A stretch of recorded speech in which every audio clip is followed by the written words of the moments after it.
Just to give you guys a quick background, so Cloudinary runs it's a cloud-based media management platform, and what we do is we provide tools that help automate the optimization of a lot of the mistakes or issues that I'm going to talk about here. So just to get right into it, one of the things that we see across the prospects and customers that we work with is utilizing the incorrect format.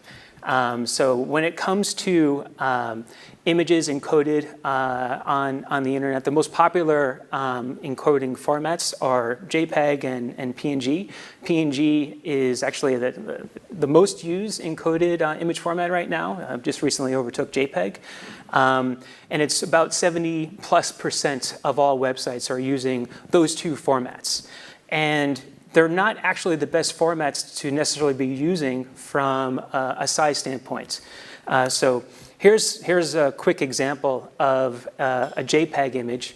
On Safari or Firefox, it's rendered at 30 kilobytes in size. And then if you were to actually render that in Chrome or Opera, you'd be better off using a WebP format for that image. And so WebP is Chrome's format, or Google's format actually, just using in Chrome and in Opera. And they employ some compression techniques with lossy and lossless techniques. And they're able to reduce the file size by a third by applying some of those techniques. In Internet Explorer or Microsoft Edge devices, they have a similar format called JPEG XR. So similar to WebP, applying some compression algorithms, both lossy and lossless techniques. And they're also able to reduce the file size close to the same amount as WebP, but about a third smaller. And this has a significant impact when it comes to the overall page load time. If you're able to optimize your images across for the right format, you can see a pretty significant benefit. The next one is a common practice that we see for many of our companies that we talk to, and that's related to encoding all of your images at quality 80.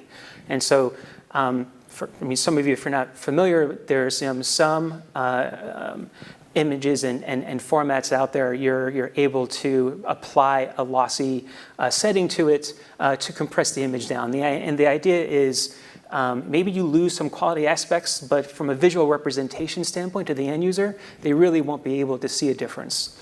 And so 80 tends to be that, hey, typically that's going to be the right setting to use that really won't have a detrimental impact to the visual quality to the end user, but also give you the best file size.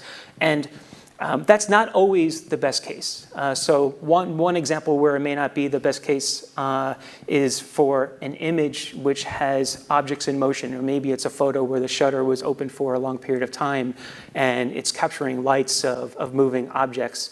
And if you were to lower the quality setting of that, some of the lines from the lights may actually get blurred into one another, just causing that image to not look as good if you were going to lower the quality setting. So in that case, you may want to encode it at a higher quality. Similarly, for a portrait or maybe some sort of thumbnail, here's an example of this portrait of this cat, a 750 by 484 pixel image, both JPEG. The one on the left is encoded with a quality 80, gives you a 42 kilobytes size file, and the one on the right is encoded at quality 50. Right? And the file size is almost half of the one encoded at quality 80. And you really, at least from my standpoint, I can't really tell a difference between the two images. And I think for the most part, most end users would not be able to tell a difference as well. But this is also a great example of just bringing home the point that it's not always necessarily the best thing to do is apply 80 across all your content. And really what you want to do is, ideally, you want to be able to use some sort of algorithm that compares encoding at different quality settings and comparing it to the original image itself. And there's some open source technologies that you can use. Google's actually open source some as well that run this type of algorithm that you can run in your origin infrastructure, or you could use a third-party service to do as well. So the next issue that we see very commonly is wasteful browser resizing. So the idea here is take an image, in probably the highest dimensions that you need to support, and then just use the browser to size it down when it's rendered. And this is really a big challenge for end users. So if you take an example of a 400 by 400 pixel image, it's maybe roughly 640 kilobytes in size. If you needed to display that in 350 by 350, if you were to encode it at 350 by 350, it would only be 490 kilobytes, which is 24% less than the original 400 by 400. Or if you wanted it to be a 300 by 300, it would only be 360 kilobytes, which is 44% less than the original 400 by 400. So there's a lot of wasted bytes that would have to be downloaded by end users if you're taking these these high dimension images and trying to squeeze them down to the browser for resolution at a smaller size. So the ideal scenario is to basically display them at that right resolution for every end user coming through. So the next item to talk about is really related to the concept of a performance budget. So many of you, I'm sure, are familiar with responsive images and probably even employing responsive images on your pages. And a practice that we see a lot is to set breakpoints based on like a small, medium, and large, across your images. Or some of the more sophisticated sites that we talk to, they set a specific amount of pixels. So they have one image which is at the highest dimensions, and then every 50 or 100 pixels, they'll go and create their breakpoints. And that's a challenge because it's not necessarily, it's not optimized. So here's an example of what I mean. So if you take a 600 by 600 pixel image, and let's say your theory is, your strategy is, let's create a breakpoint every 50 pixels. And the result of that could mean that for users between 550 and 600 pixels, if their viewport is in that range, they're going to be downloading an extra 230 kilobytes because they could be downloading something in between 550 and 600, but they can't because it's not created. They have to download that 600 by 600 pixel image. So that's a significant difference in file size. And when you think about users on a mobile device or on a mobile connection, that could yield a significant impact in terms of response time. Same issue even just for a smaller image. So take a 200 by 200 pixel image. Let's say, again, you're employing that 50 pixel strategy to that. The difference there would be about 70 kilobytes in terms of wasted bytes. So that's an end user on a viewport between 150 and 200. They have to download the full 200 by 200 image, resize it, and they're downloading way more than they have to. And so the concept promoted by Jason Grigsby and Steve Souders is this concept of a performance bucket. So the idea is don't set your breakpoints based on a set width, pixel width, or by small, medium, large. Be considerate to the actual size of the image itself, and basically create images that really minimize the amount of wasted bytes that would have to be downloaded by the end user. So an example would be like maybe it's only 25 kilobytes or 30 kilobytes that you're okay with end users downloading to the browser. And that would be in terms of the wasted bytes. And as you can see here, this is an example of where the breakpoints would be set. So as the dimensions of the image grow bigger, the more breakpoints you're going to want to have. And as it goes smaller, obviously it's a fewer number of breakpoints.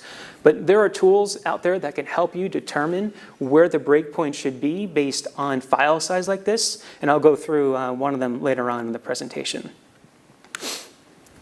So the next common issue that we see is serving high resolution images to standard displays.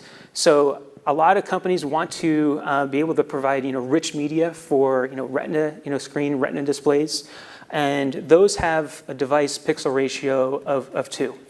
And for a standard display, that's device pixel ratio of 1, there's fewer number of pixels that they'll be able to display.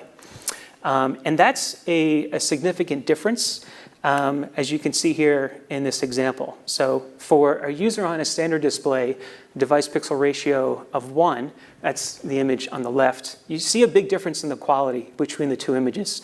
The one on the right is encoded for a device pixel ratio of 2, so really ideal for someone on a Retina display. But somebody on a standard display isn't going to see the same clarity of the image as somebody on a Retina display. So the difference in file size is actually quite dramatic. So it's almost, in this example, it's almost a 4x difference in the file size between an image encoded for a DPR2.0 device versus one for a DPR1.0 device.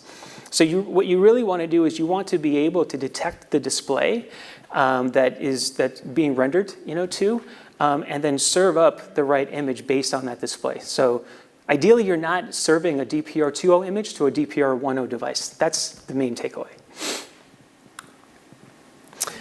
And the last one is around animated GIFs. And we almost, I cringe sometimes when we see this, because the difference in file size between an animated GIF versus leveraging MP4 or WebM embedded in HTML5 video tags is quite significant. So your animated GIF may be 3.3 megabytes, but if you encode it as MP4 or as WebM, you're looking at a dramatic difference in file size and in terms of performance. So a best practice is really just don't use animated GIFs, as much as possible. Leverage them in HTML5, video tags, and be able to support, any browsers or any users coming through with a browser that doesn't support HTML5. I don't know how many of those are out there, but you can also always have backup. But ideally, start with HTML5 and video tags.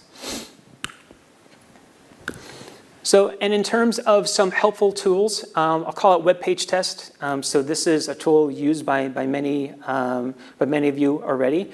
There's an image analysis tab on Web Page Test. So for any URL that you put through a Web Page Test, you can click on that URL, and it will give you a really nice analysis of the embedded objects and images on that page and what you can do to improve the file size and obviously the performance later on. So it takes a look at format, takes a look at quality settings, and it gives you a really nice idea of what that would look like if you were to optimize that content. And the next is around responsive breakpoints. So setting that breakpoint using the performance budget that I mentioned earlier. ResponsiveBreakpoints.com is a tool that you can use to upload your images to, and then it will automatically go through and create breakpoints based on the budget that you set, 25 kilobytes or 30 kilobytes in size or whatnot. So those are both great tools to utilize that could help address some of the challenges that I mentioned. That was my quick talk. Thank you very much. Let me know if you have any questions.